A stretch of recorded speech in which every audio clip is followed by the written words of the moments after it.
Hey guys, it's me Jenny and it's time for another commentary. It's been a while, so I've got over 20 videos to cover, so hence the web camera. And yeah, I'm just going to go through the videos that I made. As I said, there's over 20 of them, so yeah, it's been a while since I last replied to comments. So I have now replied to all your comments. As far as I know, I should be up to date apart from the last two videos on this channel, which count as this week. This is Wednesday, so the last two videos will count hypothetically as Monday and Tuesday. And then I will add them on to next week when I do my Wednesday roundup. I'll do obviously Monday through Sunday, and we'll be back on schedule, which is wonderful. It means I won't have to do quite such. I spent probably the last 45 minutes answering comments, so hopefully if I do a week schedule instead of the 3-4 week schedule, it will mean I don't have to spend so much time on it. Not that I don't enjoy it, but there we go. So, in more or less chronological order, although I opened the tabs in the wrong order, here are some comments on commentary. So, on my commentary on Still in America vlogs, which is so meta, it's unbelievable, I replied to, Brett Evans said that, it must be hard to live in the actual place where history happened. You don't really get the romanticism that you kind of can experience with things like Renaissance fairs. And he enjoyed a terrible movie called All's Fair in Love, which is something that I will check out. I've added to my list of things to watch. And it's set on a Renaissance fair, and it seems really fun. And he also goes to a Renaissance fair as much as possible, which is awesome. I think I must have talked about it, but I like dressing up, and I like the idea of like LARPing and all those sort of things, but it just isn't really a thing that's very commonly done in England, but it is something that I would look into more. RPGs first. I'm gonna have a go at D&D and then maybe progress into LARPing if I can have the courage. I don't know, I'll think about it. Baxon says the hotel that we stayed in at VidCon has been bought up by Disney, so it might not be there next year, but I think that's a kind of interesting thing, because like a lot of the hotels that we kind of passed through while in America, they look really, really interesting and nice. Like the Hamilton is gorgeous. Not that I could probably afford to stay in the Hamilton, but it was really, really nice there, and the wine was really good, if ridiculously overpriced. So maybe I'll try a different hotel next year. Probably not one of the super expensive ones, but I would like to experiment a bit while in America about actually staying in hotels. During most of my holidays throughout my life, it's been hostels or campsites or that sort of thing, where it's the very, very lower range of things, which is why the hotel was nicer than I expected it to be, but still not that nice. So if I'm going on a treat, if I'm going on a holiday, and I'm kind of more or less financially independent at the moment, more or less, although I have made a couple of large purchases in the last few hours. I just bought myself a car, really weird, a very cheap car, a very, learning to drive car, but yay, announcements! I bought myself a car in the last, 3 hours. Oh my god! It's like super duper cheap. But, yes, I'm gonna start to learn to drive. Sorry, I didn't want this to be an announcement video, but yeah. So, at the moment I have more or less enough, saved up income that I can probably stay in a nice hotel. We'll see how it is by next year. If I've got myself a car and if I'm using it and spending money on fuel and those sort of things, might not be so possible, but one thing at a time. Yeah, so I would like to experiment with hotels. Like, it was really nice. Like, we went to the Hamilton on prom night and we just bought a couple of drinks, and it was really fancy in there. So I don't know, it might be nice to try a different hotel, even if the Anaheim Carriage Inn has been bought up and is destroyed and rebuilt on. Mark Armani says I should read a page from my old diary. Probably not going to happen ever. But I will finish rereading it and see whether or not there's any pages that aren't me just getting out my teenage angst in the most annoying way possible. And he also challenges me to try some IKEA chocolate, because that's his favourite. I will be interested in doing that, but we'll see how it goes. Moving on.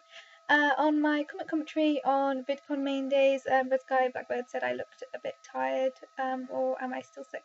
I was still sick when I filmed that video. I had a cold, I was knackered, I was just completely wiped out and exhausted, so thank you for your concern, Red Sky Blackbird. Thank you for your understanding with the whole way my face looked. I can't say my face is much better today. I've just had another weather couple of days, so I've had a breakout. But who cares? You guys are still here, right? You're not here for my appearance. You're here for my personality. Yes. So on my back from the US videos commentary, KSJ said that he understands my feelings about living in other places. You could adapt, but you need an incentive.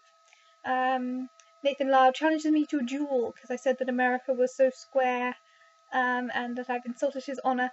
And America has got lots of variety of planets that would appeal to me, no matter what I'm after. I feel like that there are other things other than the weather. Like the weather is probably something that I brought up in that video. I haven't watched it back. About one of the reasons why I wouldn't feel like I could live in America, but it's also like there's a lot of cultural things that I really like about England. I feel like again, I'm not gonna take it off the books moving away from where I currently live or moving to a different country in the future. But I would need a very, very strong incentive to leave my family and to move into a different culture, whether that's an English-speaking culture or otherwise. But yeah, not off the books, but it's definitely a challenge. And Girl of the Books is also challenged to a duel because she agrees with me. America is so square. It's so square. It's like a circuit board. Anyway, moving on. On my update question mark video, Baxon says it's okay to take a break. Torcy says take care of yourself first. Mark says he knows the work, sleep, eat scenario and has fortunately got a job which allows him more free time, which is awesome. Mono Grateful has recommended that I watch The Kink starring Clive Owens. Clive Owen? Is that Clive Owens? Or is it Clive Owen? I will look into it. He says that I should review it now before it gets too popular. So thank you very much, Mono Grateful, for the suggestion. I will pop it onto my to watch list. Okay, so I need to move to the other side of my giant stream of tabs. Okay. Oh, so many tabs. Okay. My laptop's slightly glitchy today because I've got like so many tabs in. On my Star Smiles video, KSJ said 21 magical stars sitting on a bed. 21 magical stars, big one up popping in your mouth, 21 stars on 20 stars on the bed, and so on and so forth. Because I was eating chocolate stars and they were yummy. Red Sky Black Red says, is this a Smurf with chocolate? I never watched the Smurfs, so it could be, but I wasn't consciously thinking of it. Does the bad guy try and eat the Smurfs? I didn't realise that was a plot point. That's scary. But no, the only thing I know about the Smurfs is one of the few times that I was allowed to go to McDonald's as a kid. There were Smurf toys in the Happy Meal, and I kept that because it was a new and exciting toy for many years. Because it was, one of the few times in my childhood I went to McDonald's. Yeah. 21 magical stars all living together, die together, slowly digest in your tummy, poor little star, says Solace B. But they're so yummy. I don't care. I'm the Zarlak pit of magical stars in that very odd denizen of the universe. Ravenous human. I'm always hungry. I'm just always hungry. I'm a hungry human being. I'm a hungry human being. That was from Colin, who said ravenous human. Curious123321 said he was laughing at that video, so, or she, or they, or it, says they were laughing at that video. So yay, I cause laughter. That's a rare and exciting treat. On my Skyrim I'm going to die video, Baxon said I was cute at one time, still cute. Thank you for the compliment. I was cuter when I was a child. Lol, says KSJ. And says, do I have any videos to prove how cute I was as a child? Not really. I have VHSs of, in my year 6 place I would have been 10, when I played, like a scary mummy. Like I did a whole, I really acted. I really acted, and nobody else was acting, and so I did like preparation and stuff because I was playing like an Egyptian mummy. I like learn how to wrap my hands up all like bandage style. And then I did this really like hard voice because I was raised from the dead. And I was 10. And like nobody else did the voices, and I felt really embarrassed because I got into character and I went all method and I did the scary voice because I've risen from the dead. Why did you disturb my sleep? And yeah, that happened. So that was that in year 6. There was also the gang show I did when I was about 8 or 9. I was allowed to sing one line from I think it was like, "Doe, a deer, a female deer." And that was it. That was my line. And then obviously a couple of other things I was part of during that gang show. It was like a local gang show, so it was like 30 people total. But yeah, we did a bunch of stuff from that. And there wasn't really that many other plays that I could find evidence of, but unfortunately all of that's on VHS, so I can't watch it and I can't show it to you, so I'm sorry guys. On my Naked Truth on virginity, Colin said he talked about a lot of things in his videos. KSJ said very well said, and Mark Romano said some good points. And Ono Figaro said that when he was younger he thought that losing his virginity in a number of partners was very important. As he's matured, he's realised that it's not so important and other things are a priority. So yeah, it's good to know you've got some, like, it's good to know I'm not the only one who thinks as I do, and like it's for me it just feels like a lot of very sensible, nice people in my community little chat place, Naked Army, woo! But there we go. Thank you all for commenting on that video. It was an interesting video to discuss and talk about. So yeah, I hope you all enjoyed, and thank you for commenting on that video. Moving on to my laptop is freaking out. I'm a Smartie video, me eating Smarties. Baxter says that spiritual concentrate, which is one of the ingredients that I read off, is what gives a nice wholesome filling taste. Ooh, yum, that's delicious.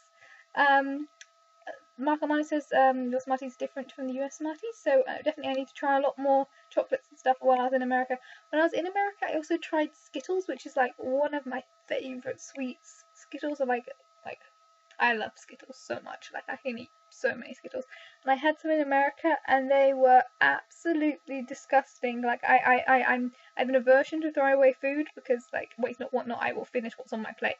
But I had to throw away the packet because they were just so disgusting. Like I don't know what America did to the Skittles, but they were horrible.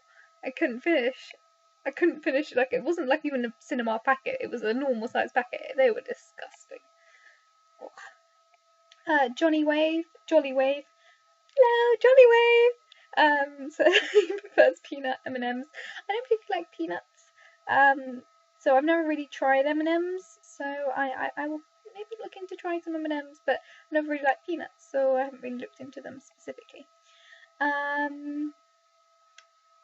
On my channel Thoughties video, Christopher Ware said if you're stuck you can always fall back on gaming videos and we'll talk about an interesting website. And he finds that daily blogging has taught him to exercise his creativity muscle.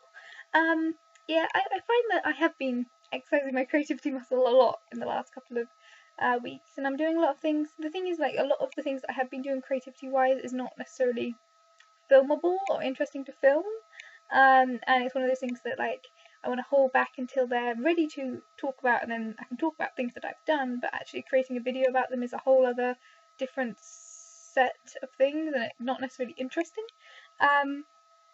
But yeah, creativity muscle is a good thing to work out, and you know, I'm making videos and I'm back on schedule, so progress has been made. Also the advice to do gaming videos, very well done, sir, and I have officially caught up on my videos because of the gaming videos, so thank you. Chris is always just awesome. He's always really good at like supporting me when I'm having technical issues, which is very, very often. So yeah, thank you, Chris. And looking at interesting websites, I do very little internet surfing. I have my dailies, which I work my way through every single day, and I claim my subscription. I do a bunch of other things, but I'm not very good at browsing strange and interesting new websites. I'm not part of Reddit, so I don't really see anything new and exciting pop up there. But yeah, I could look into that as well. Baxwell says he's doing the same sort of thing with releasing game videos, so check out Baxwell's channel. I won't put a link in the description because there's no way I'm going to remember to do that, but Baxwell will probably comment on this video because he's one of the good old, usual suspects. So click on his comment and go check out his videos. He's an awesome human being. Mark Armani says, you have cats. Cats are always good to make videos. I will harass my kitties more on camera because they are adorable, and I love them to bits. KSJ says, ramble on, and says that maybe I should, like, photography would be easier because I can do little snapshots and make a creative thing out of each snapshot. But with videos, I actually have to talk and communicate more than just a picture. But, he's inspired me to maybe possibly do something with snapshots or snapshot series, or go out and take pictures or something. I can work something out like that. That's an interesting idea. Pineapple Boy Films. Sorry, I just, Pineapple Boy Films is, it's just one of, it's one of my favorite creators. It's just one of my favorite creative community channel type thing in Bob Studio What's it. If you haven't seen Platoon Power Squadron, which is made by Pineapple Boy Films, please check out Platoon Power Squadron. It is one of my favourite web series. It's one of the web series that, like, when I discuss, like, superheroes, or when I discuss web series that people should check out, it's always on my list of, like, series I tell other people to check out. It's, like, one of the few things that I'll tell my non-internet friends. I was like, you have to go on YouTube, you have to look up Pineapple Boy Films, and you have to watch Platoon Power Squadron because it's a really cool, really awesome, badass, super amazing, just really, really awesome, just awesomeness. And you should really check it out, and that's run by Jake. So please check out Jake. In fact, on my list of videos of myself and other people's videos, I think the video of me meeting Jake, who was my first YouTuber that I ever met, is one of the first or second videos on that list. And I'm in the update thing. You may not be able to recognise me because I was slightly, I don't know whether or not I've aged that much in the last few years, but apparently I have because I look very different in that video. But yeah, that was my first YouTuber that I met in real life, and it was a really cool, interesting experience, and it was just wonderful to meet Jake and Liza, and yeah, it was awesome. So please, sorry, this is not meant to be an advertisement for other people's channels, but please check out Platoon Power Squadron. Please go send out some love to Jake and everyone in Platoon Power Squadron. It's an amazing series. They've just had their last episode. I think that's episode 9. There's one episode left to go. And it's one of the few places that actually paid for Kickstarter things, and it's just amazing. It starts with Wheezy Waiter, if you know who that is. If you don't know who that is, go check out Wheezy Waiter. Good golly, this is not meant to be a channel of promoting other people's channels. But he said some really interesting things about the fact that as a creative person, like, trying to hold back on creating things for as long as possible so you can, like, put it out into the world without people having, like, spoiler alert type things so they can enjoy the content. It's something that you battle with every single day. And he does the updates, and he always feels a bit guilty about doing the updates because he feels like he's spoiling too much. And I can truly relate to that because a lot of things that I was saying, creative things that I'm doing, are not things that I feel like I could share, and a lot of things that I feel like I'm working a lot and I'm putting my soul into, I don't want to share until I've finished them because it's something that I want to, like, I want it to be mine until it's shared. If that makes any sense. And Jolly Wave said, Halloween is coming up, how about doing some scary videos? I was going to do a scary video for last Halloween. I think I challenged myself to scare Servatorix, and I filmed like a fake horror skit. And I was, like, trying to work out how to do jump scares and stuff. And I've got that somewhere because I did, like, a draft version. And then I never got around to doing the final version, so maybe I'll do some horror videos, or maybe I'll tell some ghost stories, the ones that I told when I was a kid. That would be an interesting thing to do coming up to Halloween, because I love Halloween, but I can't ever do anything with Halloween. Maybe October I'll do, like, a weekly series where I tell ghost stories and that sort of thing. We shall see. Anyway, moving on. Still, so many videos, so many tabs regarding internet drama. My video there. Baxon said that Steve Zaragoza did a really good video on the same subject. it's a complicated issue about whether or not you address negative attitudes and fight against them, or whether or not you move on and do positive things. And that's a complicated issue that a lot of people have to deal with. Is, you know, if someone's doing something that's unpleasant, do you call them out on it and add to the unpleasantness, or do you, you know, ignore them and show that you don't agree with what they're saying by doing positive things? And that was my battle with that video. Rejecting my Don't Starve training part 2, aka rescuing the scariest spider ever. It was enormous and terrifying. Mr. Harry Britt, aka Alan, who is another awesome person that you should check out, says, I'm kinder than him. He would have screamed like a girlie and then burnt it with deodorant and a lighter. Similarly, Mark Armano said he would have jumped out of bed and destroyed everything in his path. And Jolly Wave says, kill it with fire. And KSJ said he would have likely flushed it down the toilet. So, you guys don't like spiders much. They're all ways of dealing with spiders, I guess, but they all seem very, very destructive. I think letting him loose in the wild is probably the best thing I could have done in this situation at hand. In my Pursuit of Joy video, Baxon says that he wished that we'd filmed the Yellow Brick Road that we did in Anaheim. That was me, Johnny, and Baxon. We'd gone out to prom. It was exactly what we were expecting it to be, and it turned out to just be a bunch of really, really young people. And we're all, you know, I think I was the youngest one in the group, so I'm 23. So we're all like 23 to, you know, 40, in a group of, you know, 14 to 16-year-olds, like rocking out to recorded music. And we got there and it was awkward and weird, and we were like, don't really want to dance here. We waited in the queue for a while. It was pretty much exactly what we expected to be, which is, you know, really exciting if you're 15 or 16 and really want to go to prom.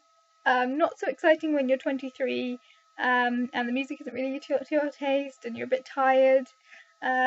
So basically what we did was we milled around for about 5-10 minutes, filmed a little bit, which I lost my footage because that was the night I lost my camera. And then went to the Hampton, had a drink. Tor and Adam headed back to the hotel relatively early, and then me, Baxon, and our friend, oh my gosh, mind going blank, Johnny. Good golly, I'm sorry, Johnny. You're probably not watching this, but I'm sorry. Me, Johnny, and Baxon started going back to Anaheim, and we were all linking arms, and then we did like a Yellow Brick Road skip. So yeah, it was fun. We were all slightly tipsy that night. Mark says one of his favourite times on the internet was joining in with Cards Against Humanity game that I did with me and my friends. I'm not sure whether or not that was with Movie Club or with Project Chronicle. But yeah, like, I wouldn't mind doing more interactive things. I think it's very fun when you can actually participate with other people on the internet rather than just one thing or the other. Mostly I do like set groups that I'm part of, hangouts and stuff like that, but maybe I should do like a open hangout at some point, although I am scared of getting, you know, randomers with, you know, the kind of Snapchat type thing happening. But, you know, I will consider it. Cards Against Humanity is a very fun game, although you've got to be in the right mood. Anyway, moving on. Introducing Bert, that video. Oh, my laptop's freaking out. Nathan Lar says, Teenage Mutant Ninja Bert, Teenage Mutant Ninja Bert, Teenage Mutant Ninja Bert. You're in the half shell, Bert power.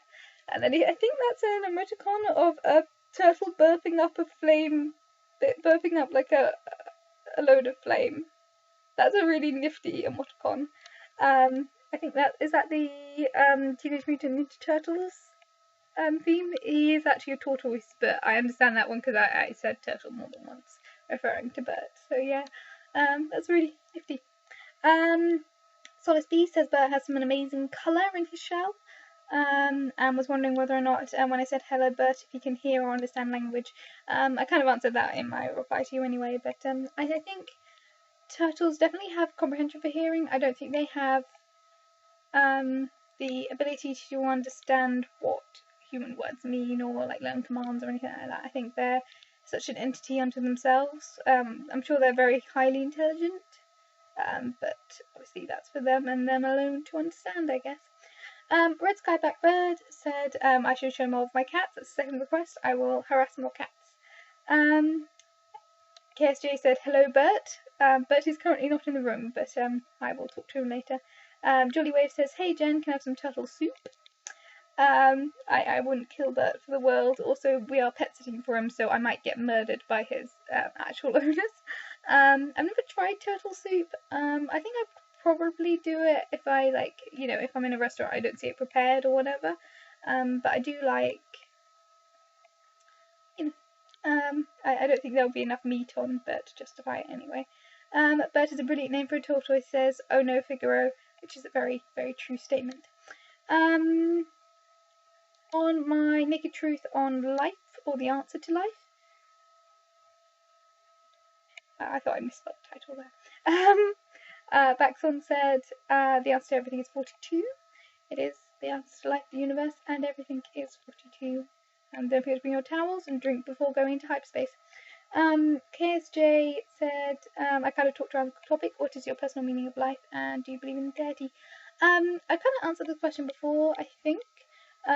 But generally, my consensus on religion is there's a line from a folk song which I really love, which is "The people are good enough for me," and the line specifically is the title of the song is "Pilgrim's Way," and that's also the name of the band. One of their lines is, "I do not look for holy saints to guide me on my way, nor male or female devilkin to lead my feet astray. If they are added, I rejoice. If not, I shall not mind, as long as I have need and place to meet my fellow kind." So it's kind of like I'm an open-minded person. If I were to come across evidence of, an extra entity out there, I would be very willing to, go out there and believe as I believe. Until I have evidence, I will remain agnostic. And my goal in life is just to, live life as good as I can. And if when I get to the pearly gates or whatever thing is out there, if there is a God or a deity that is forgiving, then I would very much like to be taken into whatever pleasant place they are. And if they are a deity that cannot forgive me when I, as a human, do not have the capacity to truly understand, like if there is a deity out there and he expects me, the thing about deities is generally they are ultimately completely, you can't understand them. They are beyond the human understanding. So if I get to the pearly gates or whatever and they can't forgive me for not being able to understand them and not being able to believe in them, then I'm not sure I would want to be part of their heaven anyway, because they're not forgiving and I don't feel like it would be a pleasant society to live in when there's no room for true forgiveness, when you can't fully understand. If humans can't fully understand a deity, how can they expect us to, and not forgive us when we get there? That's just my opinion. I think basically I've talked about several issues in one go, but basically, if I live life to the best I can, then I'll be satisfied. And if that's all that matters, then that's all that matters. And I'll worry about what to worry about next, if there is something to worry about when I get there. I'll cross that bridge when I cross it, but until I get there, there's no real point in worrying about it, because I have enough things to worry about in my real life. And there's also a thing which is in His Dark Materials by... Gosh, I'm spacing on names today. God, I can't remember his name. His Dark Materials is a book series, and one of the things at the end of the book is they say basically that there's it revolves a lot of theoretics and things about gods and angels and all those sort of things. And in the end, the couple who fall in love, they get separated, dimensionally separated. They go back to their different dimensions, and their challenge is, in order to they have to keep a gate open in order to let souls pass. This is spoilers, by the way. In order, they get separated, and in order to keep one gate open, they can keep one gate open, and that gate can either be so that they can visit each other, or so that people can go to heaven, pretty much. If I remember this right, this was years ago that I read this. I read this when I was 12. And their choice is they can either keep a gate open so they can visit each other, or they can keep a gate open to let people go to heaven. And so, of course, they make the moral choice to let people go to heaven. But in order to keep that gate open, they've got to expend all of their energy for the rest of their life doing things that create creative energy. So they've got to teach, they've got to encourage teaching, they've got to encourage everyone around them in order to build up the creative energy to counteract the entropy of the energy that's being lost to the ether between dimensions. This is a very complicated story, and I'm trying to sum it up in the most basic possible ways, and obviously spoilers. But like the idea of like leaving a space with more positive energy than when I left it, leaving a space clearer than when I entered. That's kind of like my goal in life, is to, if I can, do more good than I do harm. And I don't know whether or not I'll be able to do that, but I'm gonna try. And yeah, sorry. Wow, that was long-winded. How long is this video? Oh my god, it's 30 minutes long! Oh my god! And I've still got like 10 tabs left to go. I might have to split this video in two. Oh my gosh. Okay. On my Jazz vs. Bert video. Oh my god. Okay. Jazz doesn't have time for that, says Baxorn. No, he doesn't. He doesn't have time for Bert, although he's mostly scared of Bert, to be honest. Red Sky Blackbird says Jazz was impressed by the slickness of the tortoise. Jazz is scared and impressed by most things. On my Bert Hunt video, Bert Hunt Part 1, it is really, really hard to find Bert. Like, it was hard to find him when he was in 3D. It's even harder to find him when you've only got about half a second when he's on screen and he's under a bunch of leaves and it's slightly blurry. Unless you know exactly where he is, he's almost impossible to spot. Spoiler alert, I will give the answer, which is also in the description of this video. So if you want to Bert Hunt on that video, go to that video, try and find him now, and then come back to this video. The answer is, it's in the description of the video. The answer is at 036 is where Bert is. He's by the door. Let me see whether or not I can just find it. No, my laptop's completely frozen up now. He is at 036. He is just by the white door, between the white door and the bin. And you can just about see him. He's just like a pale brown blob in the middle of grass. He's not really moving. He's almost entirely invisible. That's why it's called Mission Impossible-ish. That's why Solid Speed called Shenanigans. He watched it 3 times and didn't see him. Which, yeah, it's almost impossible to see him, hence why the title says almost impossible. KSJ asks if his full name is Sherbet, which is an adorable idea, but I don't think it is. And Ethan says, is that him at 104? It is not him at 104, but good guess. On my other Bert video, Ethan has found him. Ethan has got it right. He is at 150, and he is underneath, between the wood stack, and he's underneath the windowsill, and he's by some brown leaves. Again, the answer is in description. Okay, cool. Moving on. Nearly there. On my encumbrance chat, number 1, knowing YouTube, so this is where my order gets messed up. KSJ says he was very relaxed by the aesthetics of me wandering through the snowy woods of Skyrim while chatting about knowing YouTubers. And God of the Books says she totally agrees. And, you know, we should treat YouTubers like normal people. She says she's met John Green and he was just a chill guy, which is awesome. Moving on. Oh my god, this video is probably the longest video I've ever done. I am so sorry, guys. I am so sorry. Okay, Baxorn says on the encumbrance chats why I mage. He says that he's a really high level summoner, so he can summon Daedric Lords, which is fucking awesome. But I haven't got that high yet. It will take me a long time to get there. Libin says that he likes maging because he can channel all the energies. I like that. And he's also a Breton, which is the character that the race that I play, because Bretons are, you know, somewhere between elves and man. Another encumbrance chat, other Elder Scrolls. Baxwell says that he's played a lot of the other Elder Scrolls. Some of them he's completed, some of them he has not. And Gaming Sunday's technical issues, bits between the chats. This was kind of like the bits in between my encumbrance chats. Baxton says don't do the CJ drinking game. I watched the CJ drinking game, and watching him slowly like fall down into this slurring mess, my face is numb, was hilarious and really kind of like, I really hope he's got someone else in the house in case he passes out in his chair. So if I do some sort of do, I'm tired. It's my day off today, and I definitely needed it. Anyway, if I do happen to do a drinking game while playing a game, either as a celebration of getting a subscriber mark on my YouTube channel or getting a follower level on Twitch, I will not be doing shots.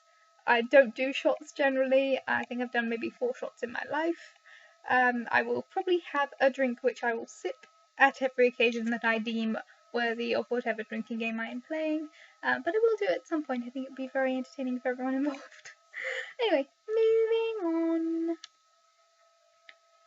to the last video, and the last video is my new braid video, and this video says, KSJ says that he should sleep in a suit every night, so that goes with the being lazy about your appearance type thing, and votes for gold, which I think was 1 or 2.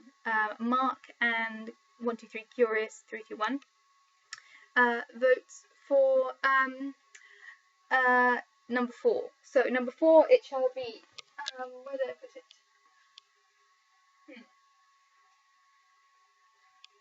Here we go. So number 4 was the blue and black one with silver beads. So here we go.